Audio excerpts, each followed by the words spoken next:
Rising homelessness. That's what some are saying could happen in one affluent New Jersey suburb. Fox 9's Teresa Briello takes us to Summit, where the back and forth in city council is creating controversy. Ordinance adds a new section to 319 to the city's police regulations, establishing clear rules that prohibit sleeping or camping in public spaces. One of New Jersey's wealthiest zip codes is looking to outlaw homelessness by banning it outright. The measure first mentioned at Tuesday's city council meeting. The purpose is to preserve the safe and accessible use of public property. As a homeless crisis goes, Summit is not dealing with excessive homelessness. They have a population of around 5 people, and yet the city has a dedicated task force, allocated resources, and now it's looking for an all-out ban. A wave of similar measures have been adopted since the Supreme Court upheld an Oregon law banning homeless people from using blankets, pillows, and cardboard boxes for shelter and protection.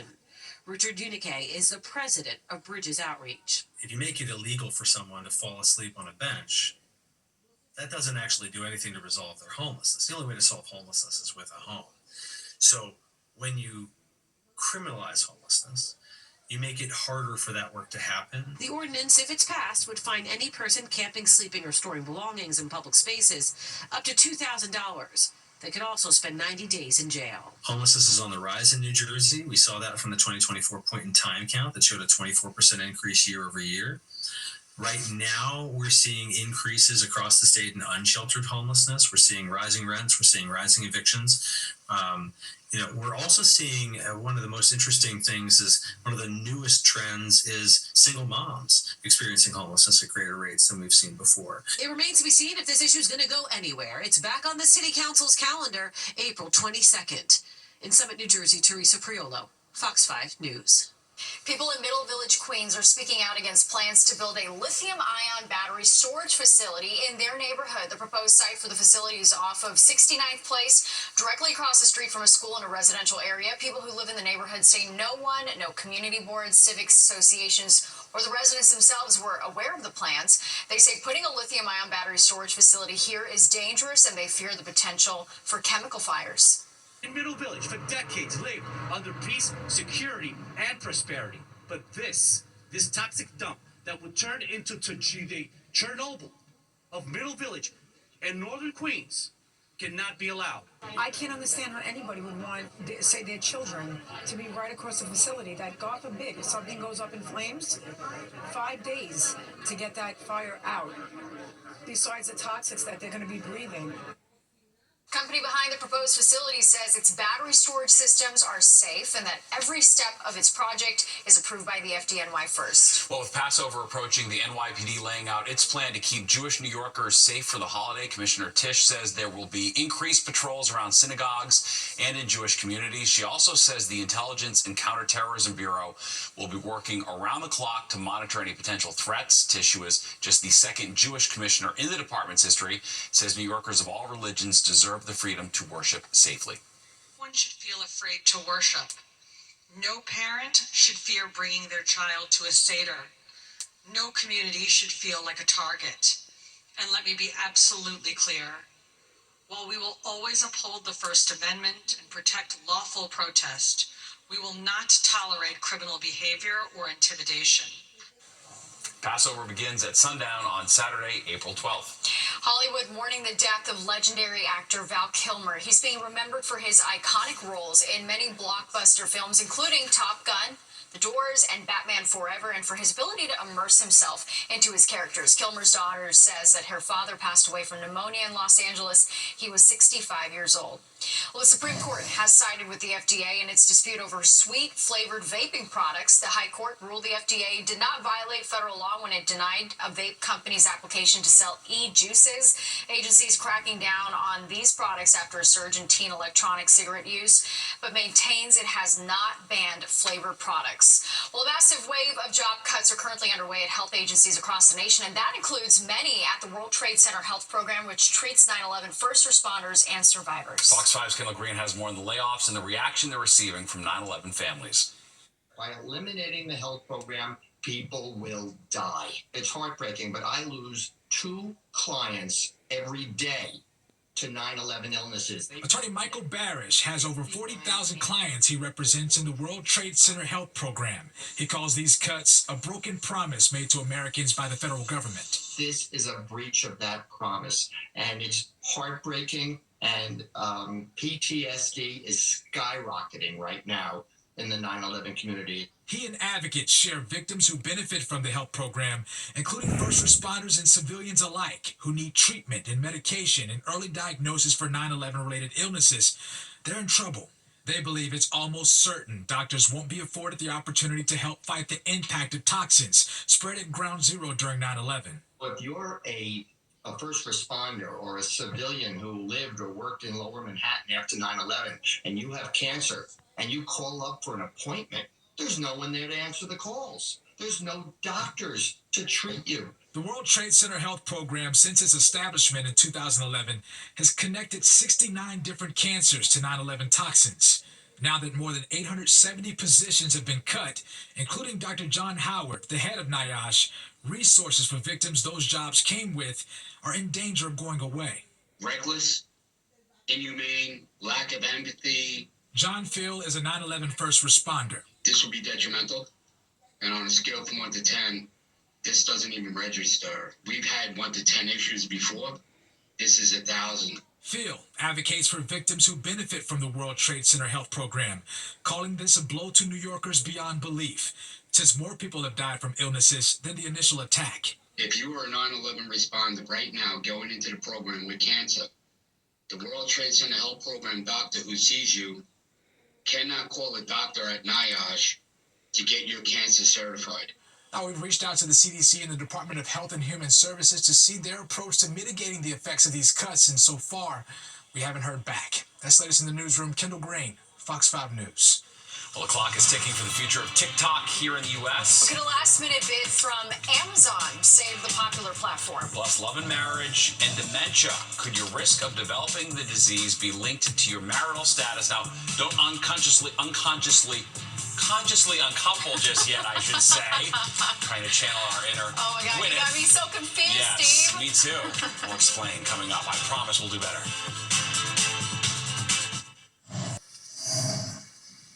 Time's running out for TikTok here in the U.S. ahead of a ban that is set to go into effect on Saturday. But could Amazon's last-minute bid save the popular platform? Fox 5's Roger Jacobus explains. It's another looming deadline for TikTok. Just months after President Trump gave the social media app a reprieve from being banned in the U.S. over national security concerns, its 75-day extension is almost up. Now, with the shutdown looming once again, a potential new buyer has emerged. I think Amazon is 100% serious. I think Amazon sees this as maybe the only amazing add to what they currently have. Yes, Amazon, the e-commerce company, reportedly submitted a bid to the White House to purchase TikTok from its Chinese-based company, ByteDance. Both TikTok and Amazon have huge New York offices. They both have thousands of employees here. And it just goes to, I think, show a lot about the strength of the New York tech ecosystem. Tech experts say this makes sense for Amazon despite the April 5th deadline because Amazon tried its hand at a now shuttered short-form video service following the success of TikTok. Last summer, the two companies formed a partnership that allowed TikTok users to link their accounts with Amazon so you can make purchases to items being sold without ever leaving the app. But when it comes to content creators, they are using, for the most part, the TikTok shop. If someone wants to talk about Amazon, you can link out to them, but it's not as seamless in terms of the shopping experience. So I think if Amazon won, it would be a seismic impact in terms of social shopping. Having TikTok could be the final stone in their monument. In a press conference on reciprocal tariffs, President Trump did not mention TikTok. He has until Saturday to find a buyer, but the president could extend that deadline again. However, Congress says that TikTok is still a threat to our national security until China is no longer involved. Rich Giacobbe, Fox 5 News. The massive sinkhole on Route 80 in New Jersey is creating problems for nearby stores and restaurants. Traffic is being diverted to other area roadways, taking away business from mom-and-pop stores in Wharton. It's also causing traffic on other roadways, preventing locals from going shopping or eating out. Because what we have, forget to get the new clients. As I said, the person who's on the highway is not going to stop. He's going where is he going?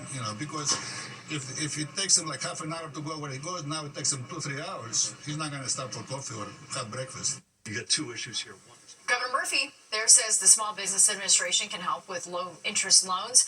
He's also considering legal action because the highway was built on unstable ground. Well, making sure good food doesn't go to waste in our area. All right, and believe it or not, there's an app for that. How a local group is using it to keep people fed.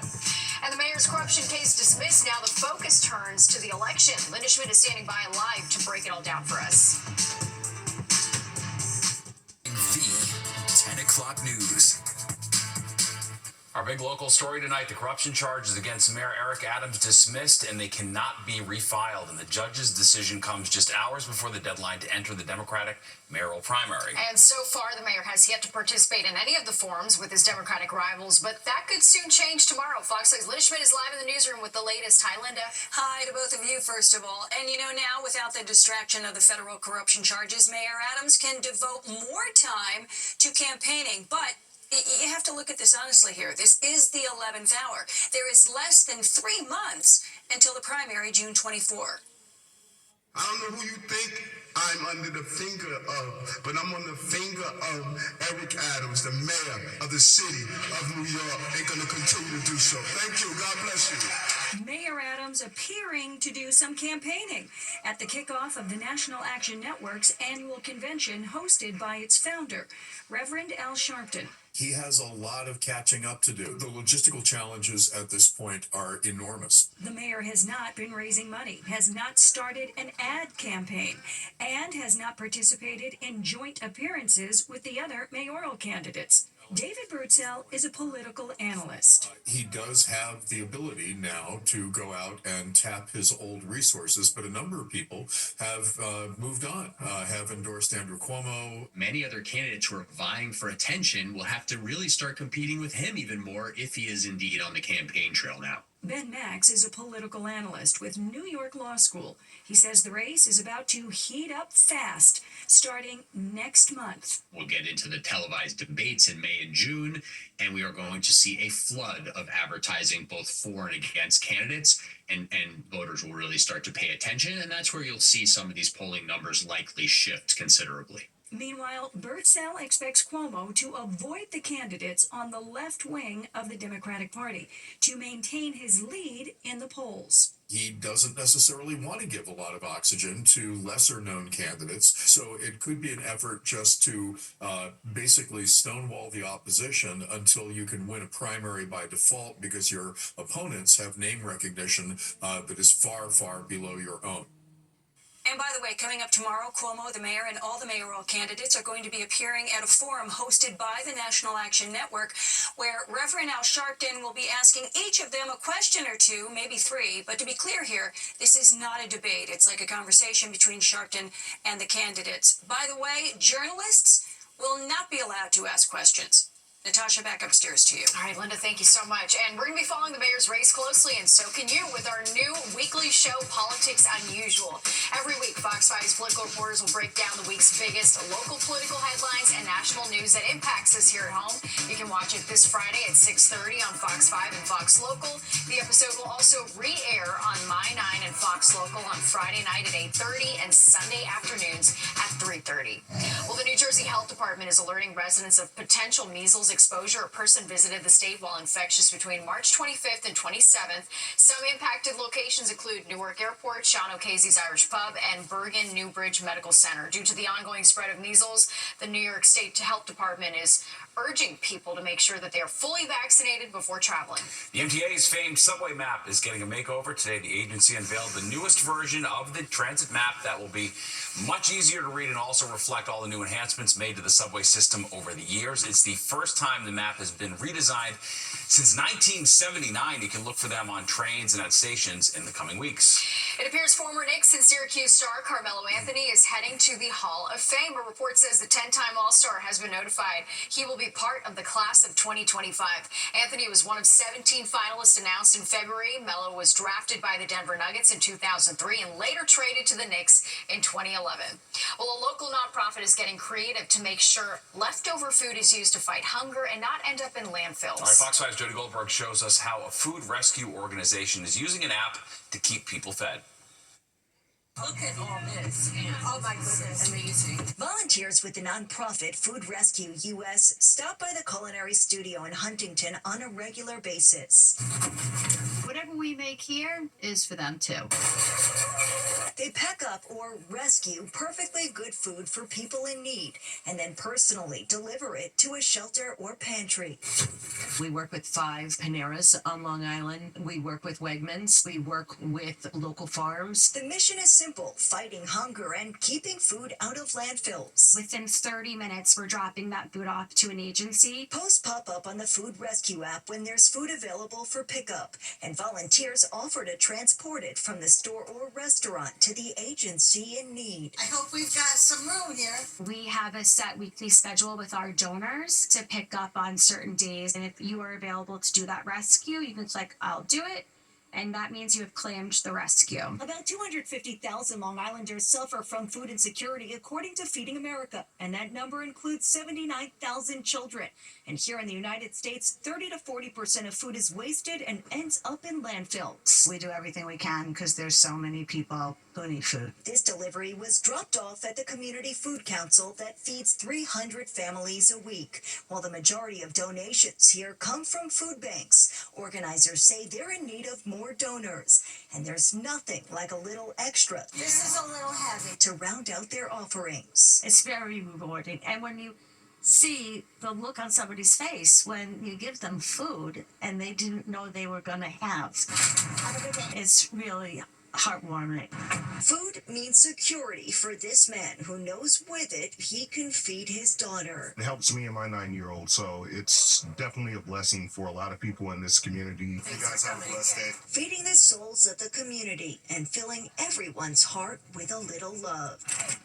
In Huntington, Long Island, Jody Goldberg, Fox 5 News. Smart. Yeah, it is. Well, if you're living paycheck to paycheck, you are certainly not alone. Yeah, expert tips on the smart money moves you can make to keep your finances in check. And on a wing and a prayer, this isn't the usual way to exit a plane. What's behind this scare on the runway? Yet another plane mishap, this time at Augusta Regional Airport in Georgia. Passengers on an American Airlines flight forced to evacuate from the wing of the plane with the crew's help.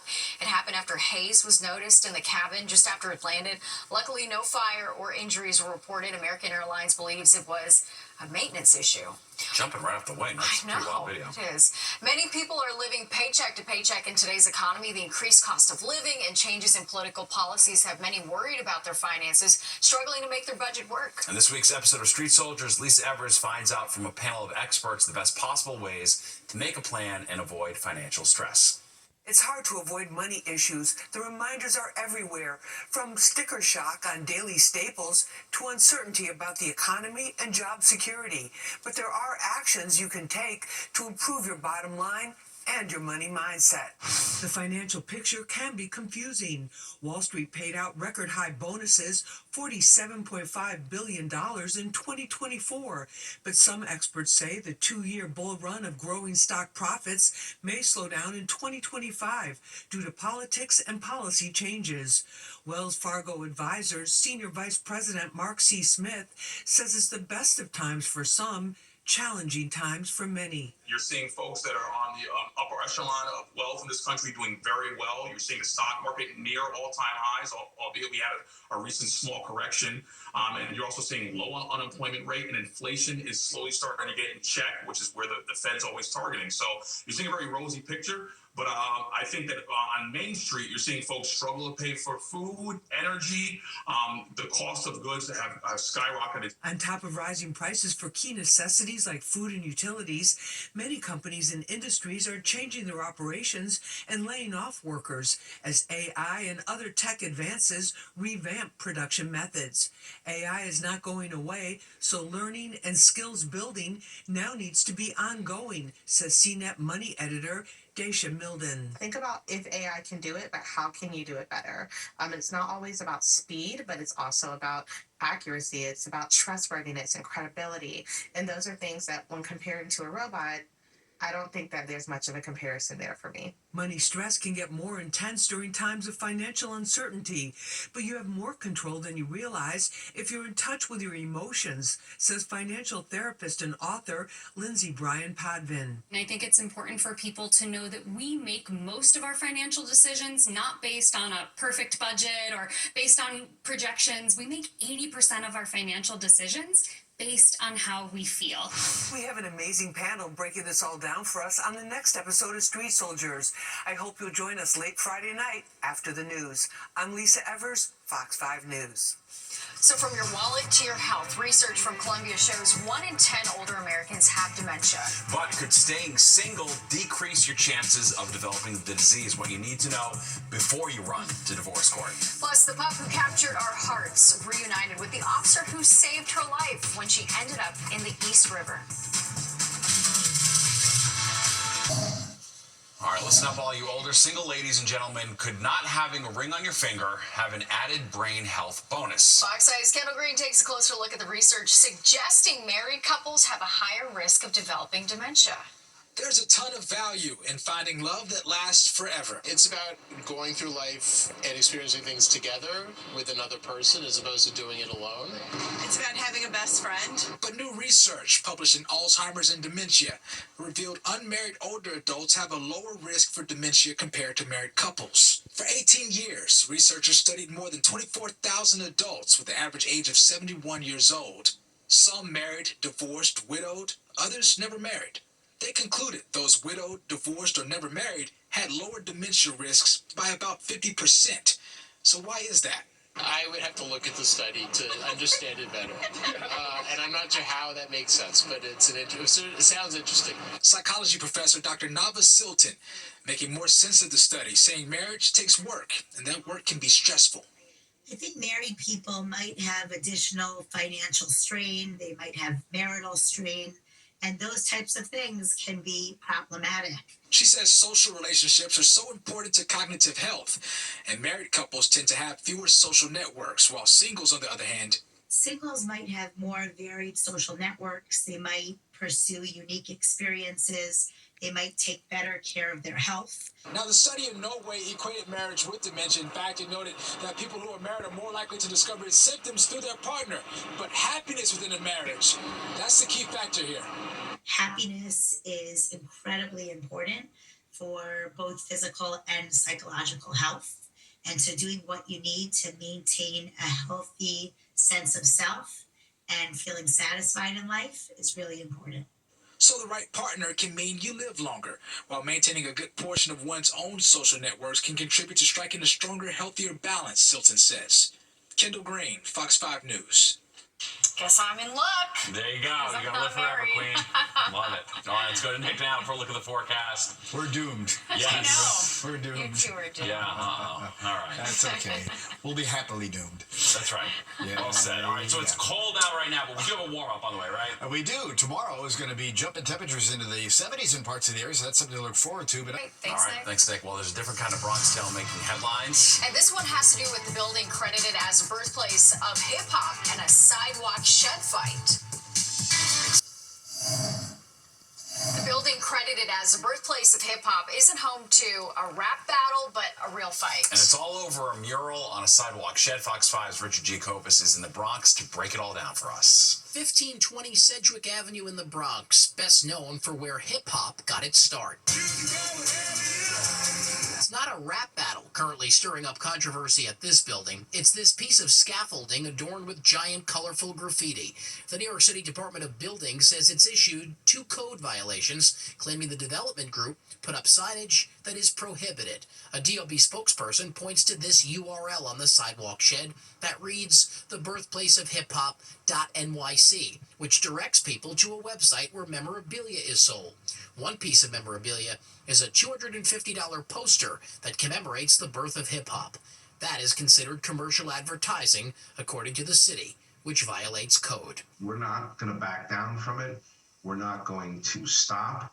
We're not going to acquiesce to it. John Crotty is the founder of Workforce Housing, which owns the property. Crotty says this is art, and that the city is going against the artist's First Amendment right. We have the power to speak, the power to say, and say what is necessary in the places we think that is true. There are limitations to it, but building signage is not relevant to it, because in the end of the day, the message is about hip hop. The building is where it began. We don't think we should bow to anyone. Crotty says he's been fined $2,500 from the city, something he plans to fight with his lawyers in court this week. Meanwhile, the Department of Buildings goes on to say that the building's owner did not obtain approval from the New York City Department of Cultural Affairs for its City Canvas program, which offers specific guidelines for artists who will bespoke artwork on sheds. In the Morris Heights section of the Bronx, Richard Giacobas, Fox 5 News. Let's say, right? I know, I like it actually. Like a lot. All right, well, there's more of the 10 o'clock news straight ahead. But first, here's a look at what's coming up next on Good Night New York.